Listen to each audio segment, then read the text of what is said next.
In the early days of my life as a resident of the ashram in the 1960s, I realized by dint of my study of Sri Bhagavan's books on self-inquiry, and thanks to my association with the direct disciples of Sri Bhagavan, the uniqueness of his direct teaching of self-inquiry.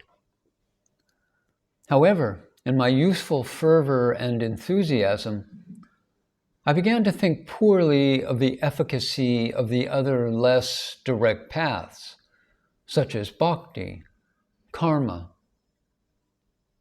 and yoga. Little did it occur to me that Sri Bhagavan himself has often spoke in praise of such systems, though he always taught that they ultimately merge in self-inquiry.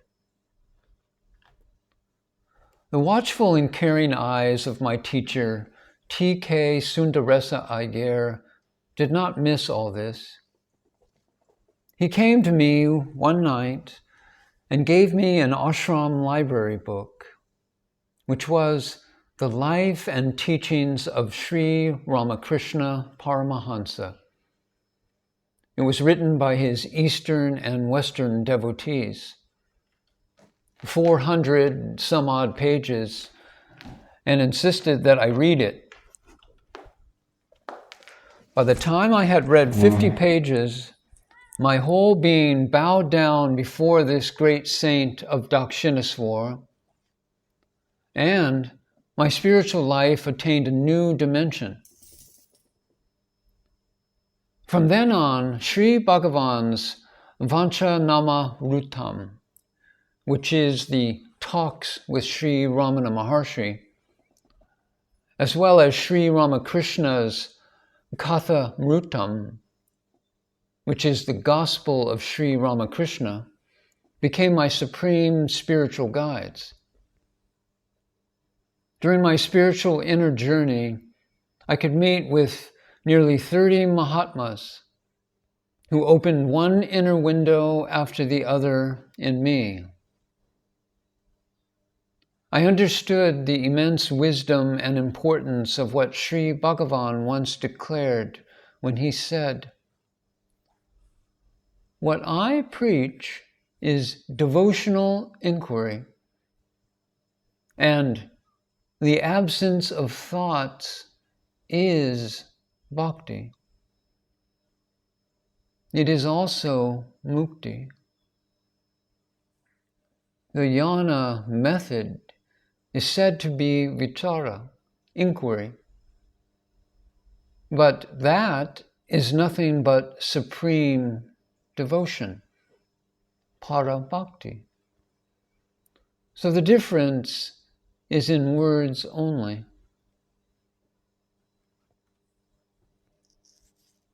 T.K.S. came to Bhagavan in 1903, when Bhagavan was in Virupaksha cave. He was then just 12 years old. One of his relatives told him, "Lord Arunachala himself is seated in human form in Virupaksha cave." In those days, Bhagavan was mostly in silence. Rarely would he utter a word or two. When T.K.S. came, Bhagavan, who had his eyes closed, opened them and blessed him with a glance of grace. Later, T.K.S. told me, "It was not a human body that I saw. It was a living statue of burnished gold." Bhagavan looked at me. There were about 10 people around him singing Tamil songs when Bhagavan very compassionately looked at me and asked, "Won't you sing a song for me?" It was a surprise for everyone else because Bhagavan was mostly in silence and rarely asked for anything. A thrilled T.K.S. sang a song by the saint Sundaresa, one of the 63 Tamil saints about whom Bhagavan had read in the Periya Puranam. The translation of the song he sang goes like this: "No other support do I have except your holy feet, O Lord. By holding on to them, I shall win your grace. Ancient sages have sung your praises. O Lord, grant me the boon that my tongue should constantly repeat your sacred name, even if my mind strays away."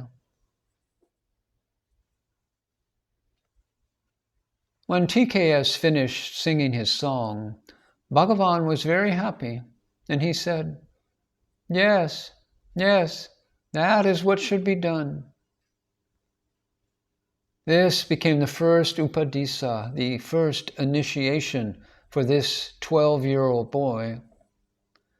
All his life, until his last moment, he carried with him 3 or 4 books containing hundreds of Tamil songs composed by saints and sages. This first upadisa was his guiding light. Every day this boy, T.K.S., would go to Virupaksha cave and spend time with Bhagavan. In the course of time, he became a teacher.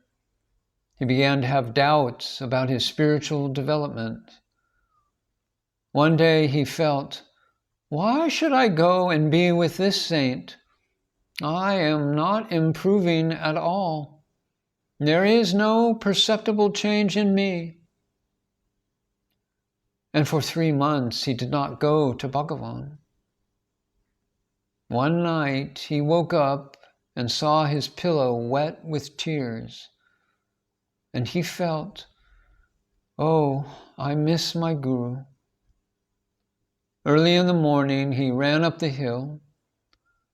Bhagavan, who was now staying in Skanda ashram, stepped out just then and waited for T.K.S. When T.K.S. saw Bhagavan in the distance, he could not control his emotions.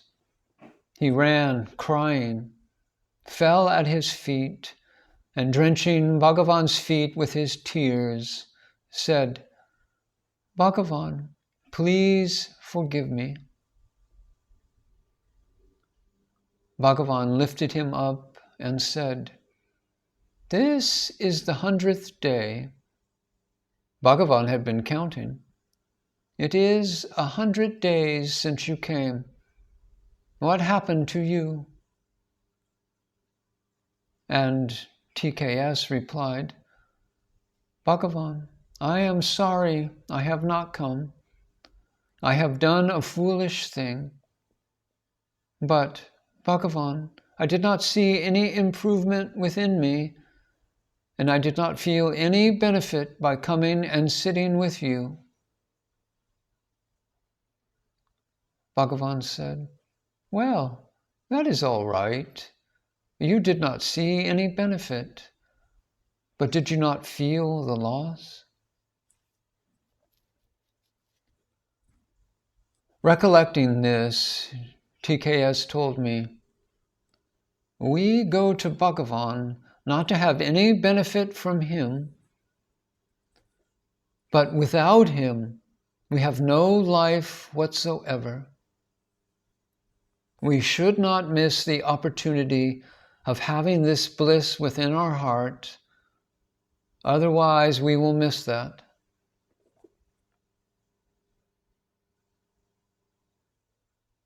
Because of his meager income as a school teacher, T.K.S. could afford to take only a small quantity of sugar candy or puffed rice as an offering to Bhagavan.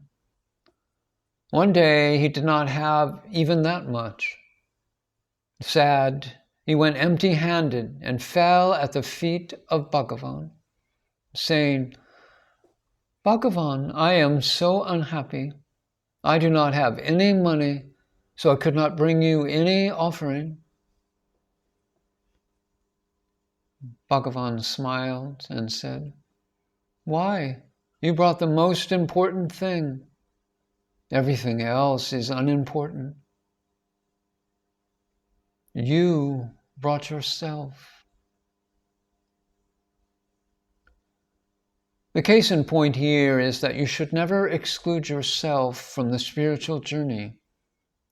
It is very easy to extol the Guru and his teachings. In the process, you should never exclude yourself. You are equally important.